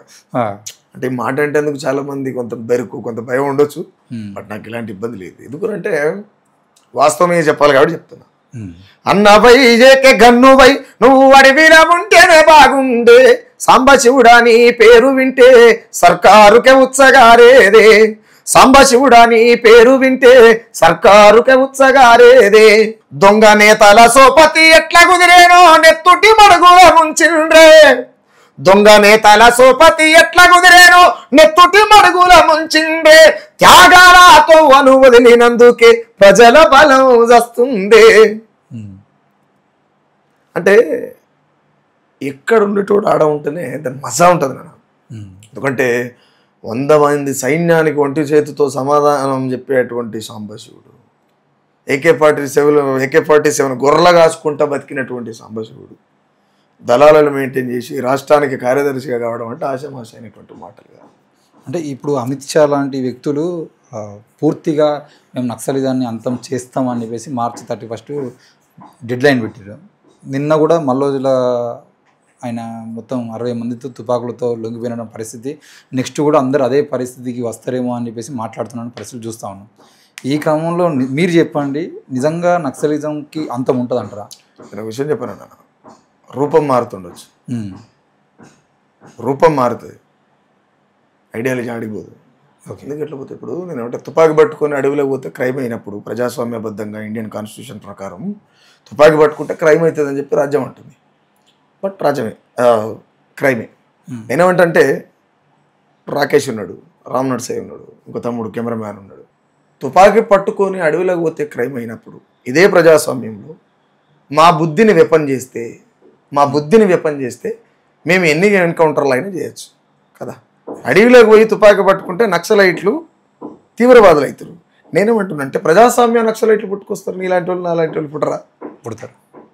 నేను అన్నలకు కూడా ఒక మాట అయితే ఏం చెప్తా, అడవిలో చనిపోయే కంటే కూడా బట్ మేము వాళ్ళని రమ్మని చెప్పే అంత పెద్దోళ్ళం మనం కాదు, అది సాధ్యపడదు. బట్ నేనేమంటే ఈ సమాజంలో ఉన్నటువంటి లొంగొచ్చి కూడా ఇంకా నీతి మీద నిజాయితీ మీద బతుకుతున్న వాళ్ళకి మాత్రమే చెప్తున్నాను, లంగలకు చెప్తలేను. నీతి నిజాయితీ మీద బతుకున్నటువంటి లొంగొచ్చినటువంటి మాజీ నక్సలైట్లు ఎవరైతే ఉన్నారో వాళ్ళు ఇప్పుడు ప్రజాస్వామ్యంలో ఉన్నారు కదా, ప్రజాస్వామ్యంలో ఉన్నారు కదా. ప్రజాస్వామ్య నక్సలైట్గా బతకండి, ప్రశ్నించండి, సమస్య ఉన్న దగ్గర పోయి ఫైట్ చేయండి, ప్రజాస్వామ్యం చేయండి. చట్టం ఉన్నది కదా, చట్టాన్ని చేతిలో పట్టుకోర్రి, ఆ చట్టాన్ని తీసుకొని పోయి చెయ్యర్రి. ఆడ తుపాకి పట్టుకోరు, చచ్చిపోతారని బయటకు వచ్చారు, అంతే కదా. ఆ పని ఏదో ఇక్కడ చట్టం ద్వారా చేయండి, అంటే రాజ్యాంగం పట్టుకొని చేయమంటారు. చెయ్యి, తప్పలేదు. ఇప్పుడు నేనేమంటే నాన్న, గాంధీ ఫిలాసఫీ సమాజంలో నడవదు, ఎప్పటికీ నడవదు. కొన్నిసార్లు అంబేద్కర్ ఐడియాలజీ కూడా నడవదు. ఎందుకు నడవదు? కొట్టినోని చెంప చూపిస్తామంటే కుదరదు, మేము చట్టం దగ్గర పోయి కరెక్ట్ చేస్తామంటే కుదరదు. చట్టం నీ చేతిలోనే లేదు, అయినా కూడా మనం చట్టం ద్వారా చేయొచ్చు. మెజార్టీ పై మైనార్టీ అనుకున్నప్పుడు, ప్రజలకు సమస్య వెళ్తుంది అనుకున్నప్పుడు ఏ నాయకుడైనా అన్ని మూసుకొని కింద మీద మూసుకొని పనిచేయాల్సిందే. ఆ ప్రజలకే ఎరక చేయరు ప్రజాస్వామ్య నక్సలైట్గా, ప్రజలకే ఎరక చేయరు సమస్యని, మీరేం ఫైట్ చేయకుర్రి. ఆ ఉన్న సమస్యని ఇప్పుడు నీ సుఖరానర్స్ ఏం చేస్తుండు, వాడు దొంగరా అని చెప్తుండు, నేను ఆయన నుంచి కొట్లాడకపోతారా? నాకేం అవసరం. రాకేష్ అనేటువంటి యువకులకు 100 మంది ఉంటే 100 మందికి చెప్తా, 100 మందిని ఒక్కడు మారాడా? అలాంటి మార్పులు ఏంది? రాకేష్ లాంటి వాళ్ళు పుట్టుకరారు కదా. ఇప్పుడు నేను బాధితుల పక్షాన నిలబడతామని చెప్పి నేను మొన్న ఏదో వీడియోలో మాట్లాడుతుంటున్నా. నేను ఆ నిలబడతాము అనేటువంటి మాటకు మించినటువంటి విప్లవం లేదు. నిలబడతామని చెప్పి ప్రజల మధ్యలో చెప్తున్నాం అంటేనే దానికి మించిన విప్లవం లేదు, దానికి మించిన నక్సలిజం ఇంకేం ఉండదు. ప్రాణాలు పోగొట్టుకొని తుపాకులు పట్టుకునే దానికంటే ఇక్కడ పానం ఉండే చంపరాదు, పానం ఉండే చంపు. నువ్వు చచ్చి ఆయన చంపుడు ఎందుకు, నువ్వు బతికుండే అని చంపు. ఇప్పుడు ఎవరు గాంధీ ఫిలాసఫీ, ఓ దెబ్బ కొడితే ఇంకో దెబ్బ కొట్టించుకునేది నడవదు. వాడు నేను కొడితే నువ్వు తిరిగి కొట్టుడే ఓపెన్గా. అయితే ఈ ఆపరేషన్ కగార్లో కూడా చాలా పెద్ద కుట్ర దాగింది. ఇది ముఖ్యంగా అంబేద్కరిస్టులకు అర్థం కావాలి, అంబేద్కరిస్టులకు అర్థం కావాలి. అది ఎంత పెద్దోళ్ళు కానీ, బుడ్డోళ్ళు కానీ, వక్తలు కానీ, ఇంకెవరైనా కావచ్చు. ఆపరేషన్ కగార్ అనేది కేవలం అన్నల్ని చంపేటువంటి ఆపరేషన్ కాదు. ఎందుకు? రాజ్యాంగంలో ఉన్నటువంటి చట్టాలను ప్రజలకు మొదటగా పరిచయం చేసింది కూడా కమ్యూనిస్టులే. ఎవడ అవునన్నా కాదనేది వాస్తవం. ఏ అంబేద్కరిస్టులు ఊర్లో ఉన్నటువంటి, వెలివాడలో ఉన్నటువంటి బిడ్డల్ని తీసుకొచ్చి నడువులోకి తీసుకొచ్చి సాయదాపలే. వెలివాడలు ఉన్నటువంటి బిడ్డల్ని హోటల్లోకి తీసుకుపోయి అందరు తాగే గిలాసుల ఛాయ దాపించింది అనలే, కమ్యూనిస్టులే. అరే రాజ్యాంగంలో ఇది రాసిర్రా, ప్రజాస్వామ్యంలో మనకి ఇది రాసిరేడు ఖచ్చితంగా ఉండవలసింది అని చెప్పింది కూడా అన్నలే, కమ్యూనిస్టులే. ఇక్కడ విషయం ఏంటంటే ఆపరేషన్ కగార్ అనేది అన్నల చంపడం అనేది ఎంతవరకు అయితే నిజమో, దాంట్లో దాగున్న గుట్టు కూడా ఇక్కడ అంబేద్కర్ని చంపాలంటే కష్టం. అంబేద్కర్ని చంపాలంటే కష్టం, అయినా అంబేద్కర్ని కూడా చంపచ్చు. కానీ అంబేద్కర్ని చంపాలంటే ముందు అన్నలను చంపాలి. ఎందుకు చంపాలి? ఏ చట్టం అవుతుందో ఆ చట్టం ద్వారా ప్రశ్నించేటువంటి బిడ్డలు ఎవరైతున్నారో ఫస్ట్ నాకు కమ్యూనిస్టులు. మరి అంబేద్కర్ వాదులు ఉన్నారు కదా, అంబేద్కర్ వాదులు అంబేద్కర్ని చంపనీయకుండా నిలబడి కొట్లాడలేరా అనుకున్నప్పుడు 99% అంబేద్కరిస్టులు అంత దొంగలే, అంత దొంగ చెంచగాళ్ళు అంతా. బయటకు వచ్చే ఏం స్పీచ్లు ఇస్తారు, బాబా వీడ జైబీఎం అంటారు, ఆ చూడటం పోయి సున్నం బొట్లు పెట్టుకుని సన్నాశేషాలు ఇస్తారు వాళ్ళు అంబేద్కర్ వాదులు. ఎట్లయితే దొంగలు అనాలి, బెట్టగాళ్ళు అంతా. అంటే ఇది పోవాలి. అంబేద్కర్ని తీసేయడంలో భాగమే ఆపరేషన్ కగార్ అనేది. అంబేద్కర్ని కూడా చంపడం నెక్స్ట్ టార్గెట్ ఫైనల్. ఇప్పుడు అంబేద్కర్ని ఎట్లా తీస్తావు? తీసేయలేదు. ఎట్లా తీస్తావు? అసలు అన్నలు ఉన్నంత వరకు దేన్ని ముట్టుకోలేని పరిస్థితి తీసుకొచ్చారు. అన్నలున్నంత కాలం ఈ దేశంలో అంబేద్కర్ తీయలేరు. అన్నలను తీసేసిన తర్వాత తిరుగుబాటు చేస్తాడు లేడు. అంబేద్కరిస్టులు అంబేద్కర్ని తీస్తామంటే అంబేద్కరిస్టులు తిరుగుబాటు చేస్తారంటే చేయరు. ధర్నాలు, నిరసన, అంతే అంతే అంతే అంతే. ఎంత మన లీడరే అంటాడు చేయి, మనం ఎంత ఉన్నా ప్రజాస్వామ్యబద్ధంగా వాళ్ళు. ఎక్కడ ప్రజాస్వామ్యం రాని అది లేనే లేదు. ఇప్పుడు చాలా మంది లీడర్లు నేను వక్తలు మాట్లాడుతూ వింటున్నా, ప్రజాస్వామ్య దేశం బాబాసాహెబ్ అంబేద్కర్ నిర్మాణం చేసినటువంటి రాజ్యాంగం, ఆ రాజ్యాంగంలో ఉన్నటువంటి ప్రజాస్వామ్యం.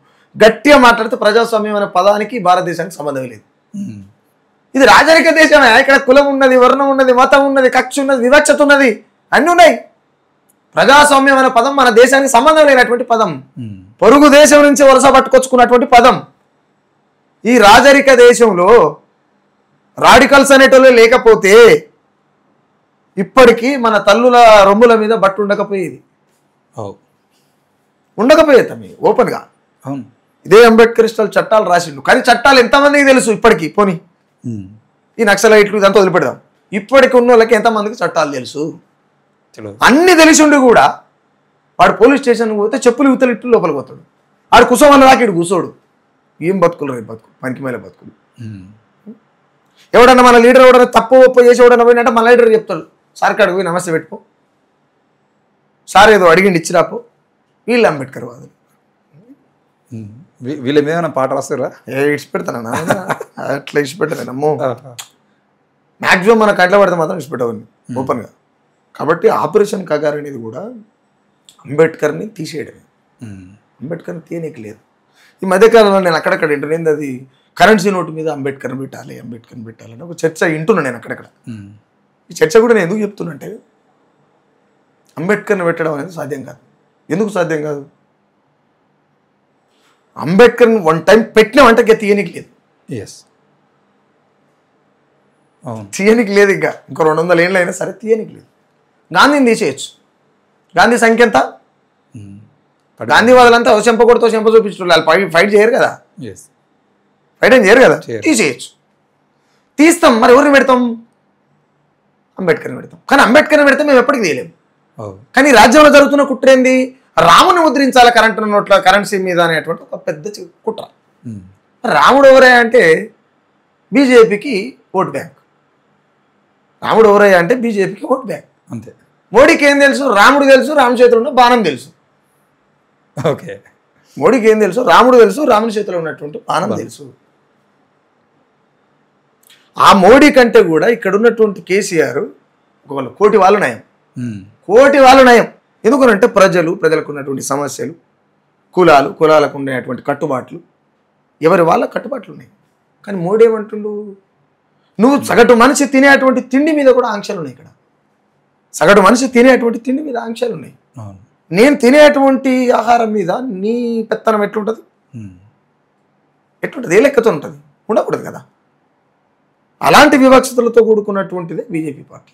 అంటే వాళ్ళు అంటుంది ఏంటంటే, మేము హిందువులంతా ఐక్యమైదాం అనడంలో తప్పేమున్నది అంటారు. నువ్వు హిందువులు ఐక్యంగా ఉండడం తప్పేం లేదు. నీ ఐక్యత కోసం పక్కలను చెప్తావు. పోనీ హిందువులు అంటే ఎవరు? నాకు ఇక్కడ అర్థం కాలేదు రాకేష్. ఎవరు హిందువులు? మీకు తెలిసింది చెప్పండి.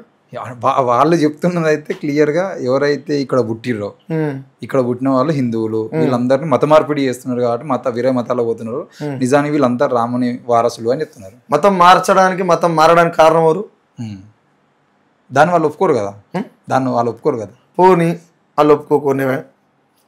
హిందువులు అంటే ఎవరు? నేను ఇది సమాజాన్ని అడుగుతున్నా, బీజేపీని అడుగుతున్నా, నా ఎదురుగా కూర్చున్నా, రాకేష్ కూడా అడుగుతున్నా.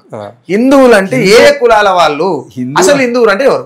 హిందువులు అంటే ఎవరు అనేదానికి వాళ్ళ దగ్గర సమాధానం ఉండదు. ఇప్పుడు కంచైల లాంటి మేధావి రాసినటువంటి నేను హిందువుని ఎట్లయితే అనే పుస్తకానికి కూడా వాళ్ళ దగ్గర సమాధానం ఉండదు. కానీ రాయడం తప్ప అంటారు వాళ్ళు. మేము హిందువులం కాదు అంటే హిందువులకు సంబంధించినటువంటి అంశం ప్రశ్నిస్తే ప్రశ్నకు సమాధానం లేదు. ఇప్పుడు సుఖరాం నర్సయ్య గారిని ఇంతవరకు కడిగేసి దీనికి సమాధానం చెప్పండి అంటే వాళ్ళ దగ్గర సమాధానం ఉండదు. నువ్వు ద్రోహి, నువ్వు హిందూ ద్రోహి, లేకపోతే నువ్వు పాకిస్తాన్ తీవ్రవాది, లేకపోతే నువ్వు అర్బన్ నక్సలైట్, ఇంకా నీకు దానికి తగ్గట్టు ఏ టాపిక్ ఉంటే దాని వాళ్ళు ఒకటి కామెంట్ పెడితే ఇక మిగతా వాళ్ళందరూ కాపీ పేస్ట్ బ్యాచ్ ఉంటుంది. వాళ్ళంతా హిందువులంతా ఏకమయుద్ధము, హిందువులంతా రాముని భక్తులను చేయాలని కుట్రలు. ఇప్పుడు కంచైల సార్లాడు ఇంకా వాళ్ళు మేము రాముని భక్తులం కాదు, మేము ఎల్లమ్మ భక్తులం అని చెప్పేసి, ఎల్లమ్మ వారసులం అని చెప్పేసి చెప్పినా కూడా ఇదంతా కాదు అని చెప్పేసి తీసుకురావడం కోసం వాళ్ళు ఇప్పుడు ఏ విధంగా అయితే ముస్లింలకు ఒకే దేవుడు, క్రిస్టియన్లకు ఒకే దేవుడు ఉన్నాడో మాకు కూడా రాముడు ఒక్కటే దేవుడు అనే కుట్ర చేసి రాముని కిందకి అందరిని తీసుకురావాలని ప్రయత్నం కూడా చేస్తూ ఉంటారు. ఈ క్రమంలో వాళ్ళు ఏ ప్రశ్నకు సమాధానం చెప్పకుండా కాంట్రవర్సీ అయితే చేస్తూ ఉన్నారు. అది కామన్. ఇప్పుడు బైర్ నరేష్ విషయంలో జరిగింది అదే. అయ్యప్ప ఎలా పుట్టాడు అనే దానికి ప్రశ్నకు సమాధానం చెప్పారంట వాళ్ళు, చెప్పారు. కానీ అయ్యప్ప గురించి మాట్లాడితే మాత్రం మా మనోభావాలు దెబ్బతిన్నాయి. అంటే మా ఊర్లలో అంటుంటే ఏంటంటే, నేను గద్దరన్న పాటలు కూడా ఉంటుంది. మా ఊర్లలో ముసలోళ్ళు అమ్మమ్మలు అంటుంటారు కదా, మొగోళ్ళు కలిస్తే పుట్టినటువంటి దేవుడు అయ్యప్ప అని అంటుంటారు. అది ఎంతవరకు అనేది మనం చూడలేదు. బట్ ఊర్లలో ఇంకా నానుడు ఉంది సమాజంలో. నేనేంటంటే హిందువులు అనేటువంటి సబ్జెక్ట్కి వచ్చినప్పుడు ఈ దేశంలో ఎవడు హిందువు కాదు. అదొక రుద్దబడుతున్నటువంటి పదం. ఈ దేశంలో బ్రాహ్మణులు తప్ప ఎవరు హిందువులు కాదు. దళితులైతే అసలే కాదు. నేను అందుకే ఏమంటానంటే రామ సక్కనోడే మా తండ్రి రామయ్య, శ్రీరాముని గురించి పాడుతున్నా. రామ సక్కనోడే మా తండ్రి రామయ్య, మా బతుకున లేడాయే అయోధ్య రామయ్య. సీతమ్మను ఎత్తుకపోతే లంకన ముట్టించినడాట, సీతమ్మను ఎత్తుకపోతే లంకన ముట్టించిన నాడ, మా బిడ్డల జెరిసి సంపుతే అంచుకే రాడాట. రామ సక్కనోడే మా తండ్రి రామయ్య, మా బతుకున లేడాయే మా తండ్రి రామయ్య. అంటే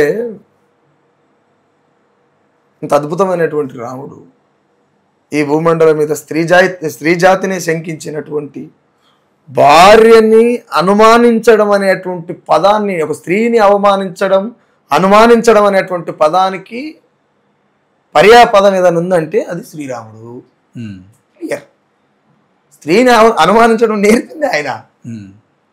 నిజం. ఆవిష్కర్త. హరాస్మెంట్ చేస్తారు అంటారు కదా, వేధిస్తున్నారు అంటారు కదా. ఇప్పుడు రావణాసురుని చెల్లి శూర్పణఖ ప్రేమిస్తున్నాను, ప్రేమ వ్యక్తం చేయడం తప్పేం కాదు కదా. ప్రేమిస్తున్నంటే కూడా ముక్కు చెవులు కోస్తే నేను నిజంగానే ప్రేమిస్తాను మీ అక్కనో మీ చెల్లెను, నాకు ఈర్రి, నేను జీవితం ఇస్తాను. దీనికి సమాధానం చెప్పాలి. హిందువులు అని మాట్లాడేటోళ్ళు దీనికి సమాధానం చెప్పాలి. రెండోటి, నిజంగానే రాముడు దేవుడైనప్పుడు సీతమ్మ మా అమ్మ అయినప్పుడు, మమ్మల మనుషులే కాదని ఈ సమాజం అంతా వెలేసినప్పుడు, వీడు ఈ కులం చేయాలి, వీడు బట్టలు నేయాలి, వాడు డప్పులు కొట్టాలి, వీడు తాళ్ళు ఎక్కాలి, వీడు గొర్రెలు గాయాలి, వాడు బట్టలు ఉతకాలి, ఇట్లా రకరకాలుగా మమ్మల్ని మనుషులు లెక్క చూడలే మీరు. నేనేమంటున్నానంటే ఆ రాముడు మా తండ్రి అయితే, ఈ సీతమ్మ మా తల్లి అయితే, మా అమ్మ మానానికి అగ్ని ప్రవేశపెట్టినటువంటి రాముడిని నేను దేవుడిని ఎట్లా పూజిస్తా? ఒక్క సీతమ్మ తరపున మాట్లాడుతున్నాను, కోట్లాది మంది తల్లులకు కొడుకునై మాట్లాడుతున్నా. ఓకే కదా. మా అమ్మ మానానికి అగ్ని ప్రవేశపెట్టినటువంటి మా నాయన నాకు దేవుడు లెక్క ఎట్లా కనపడతాడు?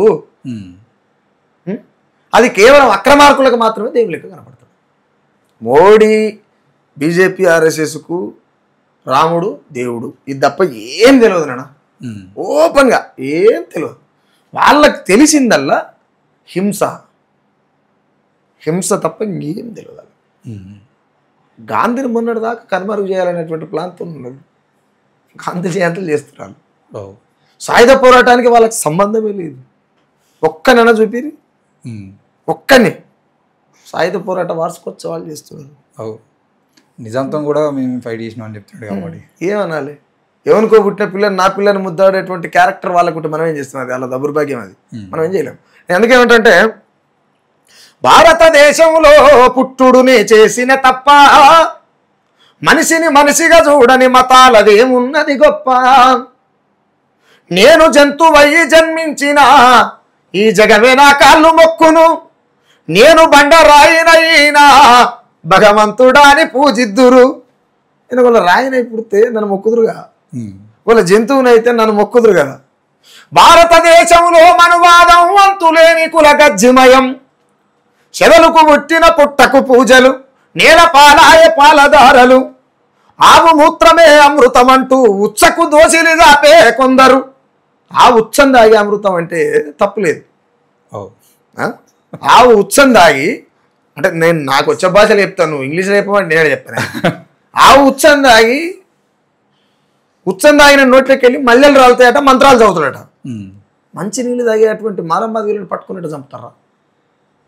ఆవు మూత్రమే అమృతం అంటూ ఉచ్చకు దోషిలు దాపే కొందరు, మైల పట్టిన జాతులు నీటిని ముట్టిన పాపమేనని కర్కశంగా నరికి సంపుతూ కత్తుల దాహం తీర్చుతున్నారు. ఈ దేశంలో పుట్టుడు తప్ప నాకు అర్థం కాదు. ఇలా హక్కుల కోసం కొట్లాడుతున్నటువంటి నాయకులు, క్యాడర్ కావచ్చు, లీడర్షిప్ కావచ్చు, వాళ్ళ హక్కుల కోసం కొట్లాడుతున్నారు అంటే దేశం విషయానికి వస్తే ఎంత ప్రేమిస్తారు దేశాన్ని? అంతే. బీజేపీ, ఆర్ఎస్ఎస్ ప్రేమిస్తున్నటువంటి జై భారత మాత అనేటువంటి పదంలో అంచనా కూడా వేయలేనటువంటి అంతులేనటువంటి స్వార్థంతో కూడుకున్నటువంటి అక్కసు ఉన్నది అందులో దాని వెనుక. ఓకే, మేము తల్లిని మేము ప్రేమించినట్టు మీరు ప్రేమించగలుగుతారా? అవుతుందా మీతో? కాదు కాదు, మనం మాతృస్వామ్య వ్యవస్థ వాళ్ళది పితృస్వామ్య వ్యవస్థ. మీరు ప్రేమించరు. ఎందుకు ప్రేమించరు? అమ్మ అనేటువంటి తనానికి అగ్ని ప్రవేశపెట్టినటువంటి రాముణ్ణి ఎలక్షన్లకు తీసుకొని వస్తారు కాబట్టి మీరు రామబంట్లు కదా పోయి, మీరు రాముని ప్రేమికులు కదా, మీరు రాముని బానిసలు కదా. గట్టిగా మాట్లాడితే మేము సీతమ్మకు బానిసలం. ఎందుకు? మమ్మల్ని అన్నది కాబట్టి. మా అమ్మకు అగ్ని ప్రవేశపెట్టినటువంటి తండ్రికి మీరు దోస్తుగాళ్ళు అయితే, లేకపోతే మీరు ప్రేమికులు అయితే, లేకపోతే ఆయన ఫిలాసఫీని ముందుకు తీసుకుపోయేటువంటి నాయకులైతే, మమ్మల్ని అన్నటువంటి సీతమ్మ తల్లికి మేము కొడుకులుగా మేము ఆమెను కాపాడుకోవాలి కదా. కాబట్టి ఈ దేశాన్ని మాకంటే ఎక్కువ మీరు ప్రేమించలేరు. మీతోనే అది కాదు.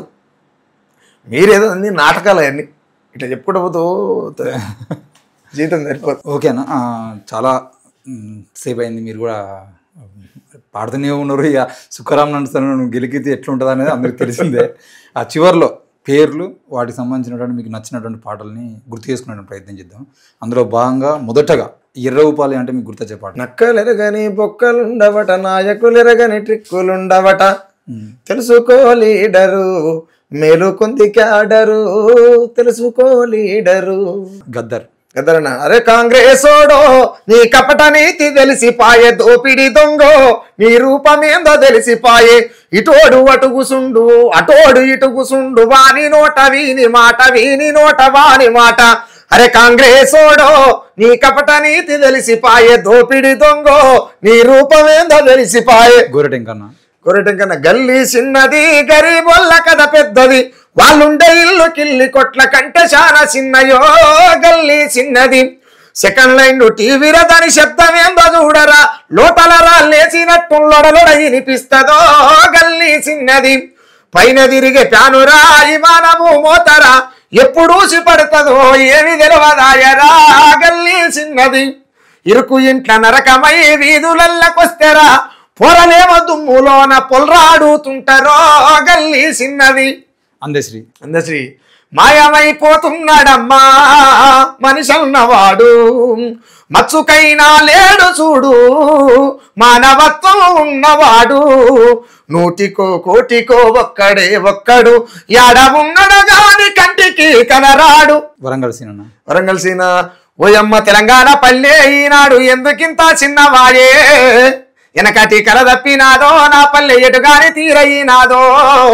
మిట్టపల్లి సురేందర్. మిట్టపల్లి అన్నపడడం నాకు పెద్దగా ఐడియా లేదు. ఏది కూడా అంత పెద్దగా నాకు ఆయన అన్న కూడా పరిచయం లేదు, ఆ పాట కూడా పెద్దగిన. ఏ పురి సోమన్న, ఏ పురి సోమన్న, ఎందుకో ఏడుస్తున్నావు ఏ పురి సోమన్న, నీ మనసులున్న బాధ నాతో చెప్పారాదన్నా. అన్న పాటలలో మీకు నచ్చింది ఏంటిది? ఇదే పాట, అందుకే ఆయనదే. ఇంకా చాలా ఉన్నాయి, ఆయన రాసినది. అదే. జయరాజన్న. కన్న కొడుకు ఒక్కడున్నా వాణ్ణి ఎల్లవెల్లో గలవమంటాను, రేపు కడుపు నొక్క బిడ్డ పుట్టిన వాళ్ళ జెండా బట్టి తిరగమంటాము. మేము ఎన్నెల్లో ఆడేటి ఆటలు, మేము ఎగిరేసి ముద్దాడే పాపలు, ఎవ్వరో ఈ బిడ్డలు నింగిలో నెల వంకలు, ఎవ్వరో ఈ పిల్లలు అడవి మల్లె పువ్వులు. విమలక్క. చినుకు సినుకు కురిసిన నేలన చిత్రమైన వాసన, అది మల్లెల గంధం అవునో కాదో మట్టి పిల్ల వాసన. అరుణోదయ నాగన్న. నువ్వు గొంతెత్తితే గోదావరి లోయంతా తిరిగింది ఉయ్యాల. ఈ పాట ఎంత అద్భుతంగా, చాలా బాగుంటుంది పాట. నీ పాట వింటూ నక్సల్ బారి నవజన్మనమైంది ఆ వేళ, రాగమెత్తుకుంటే రామారావు నోట, జాతరయ్యి కూడా జనమందరూ ఒక్క చోట. సత్యమన్నా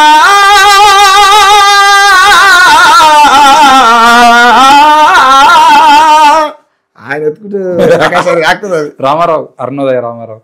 ఇది రామారావు అని పాటే, అంటే నాగన్న వాడింది కాబట్టి.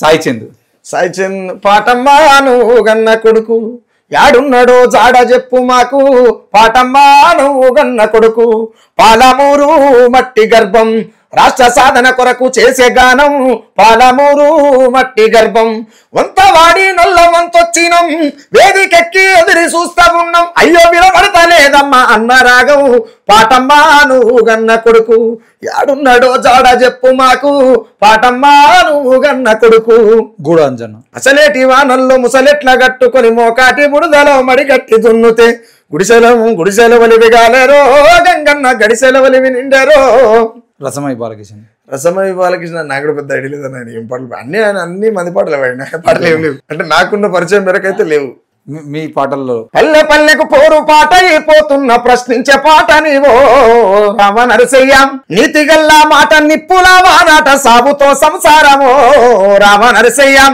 కష్టమెంత ఉన్న ఇష్టంగా పాటను ప్రజలకై పాడుతావో రామ నరసయ్య ఇల్లు ఇడుపురు ఇడిసి ఏడుస్తూ ఎల్లినో సల్లంగా తిరిగి రారో రామ నరసయ్య ఓకేనా థ్యాంక్ యూ సో మచ్ మొత్తానికి అయితే గొంతు బాగాలేకపోయినా కూడా ఈరోజు నువ్వు రావడం చాలా సంతోషం తప్పకుండా ప్రజల కోరిక మేరకు చాలా అంశాల మీద మళ్ళీ మాకు ఇంటర్వ్యూ చేయాల్సినటువంటి పరిస్థితులు మీకు వస్తాయి ఎందుకనంటే మీరు ప్రతి అంశం మీద అప్పటికప్పుడు దాన్ని ప్రశ్నించే గొంతుగా నిలబడతా ఉన్నారు ఇప్పుడు ఈ నిలబడేటువంటి గొంతులు కూడా ప్రజలకు చాలా అవసరం సో మీరు ఈరోజు ఇంటర్వ్యూ ఇచ్చినటువంటి మాటలు అన్నిటి మీద నిలబడి ఉంటారని తప్పకుండా నేను ఆశిస్తూ నీకు చెప్పిన మాటలు కూడా నేను చాలా ఏళ్ళ సంది చెప్పుకుంటూ వస్తున్నమాట ఎందుకనంటే ఒకసారి మాట ఇచ్చినామంటే నిలబడాలి అంతేగా ఓకే అన్న నిలబడాలి లేకపోతే మన పుట్టుకకు అర్థం ఉండదు అనేటువంటి నమ్మకాన్ని బాగా ప్రగాఢంగా నమ్ముతాను నేను ఓకే సో ఇది ఈరోజు సుక్కరామ్ నరసన్ అని అంటే చాలా రోజులుగా అడుగుతూ ఉన్నాం ఆయన చాలా బిజీ అయిపోతున్న పరిస్థితి కూడా కనబడతా ఉంది రోజుకి ఎందుకనంటే ప్రజా గొంతుకలు తగ్గుతున్నా కొద్దీ ప్రజలకు కనబడేటువంటి వ్యక్తుల మీద అభిమానం పెరగడము లేదంటే వాళ్ళనే పిలుచుకోవాలనే ఆలోచనలు పెరగడం వలన వీళ్ళు రోజుకు బిజీ అయిపోతున్నారు కావాల్సిందే కూడా సో ఏది ఏమైనా కూడా ప్రజల పక్షాన నిలబడతా అని చెప్పేసి బల్లా గుద్ది చెప్తూనే వస్తున్నాడు ఈరోజు వరకు కూడా అలాగే నిలబడి కనబడతా ఉన్నాడు మరి ఆ ప్రజా గొంతుని కాపాడుకునేటువంటి ప్రయత్నం మనం కూడా చేయాలని కోరుకుంటూ థ్యాంక్ యూ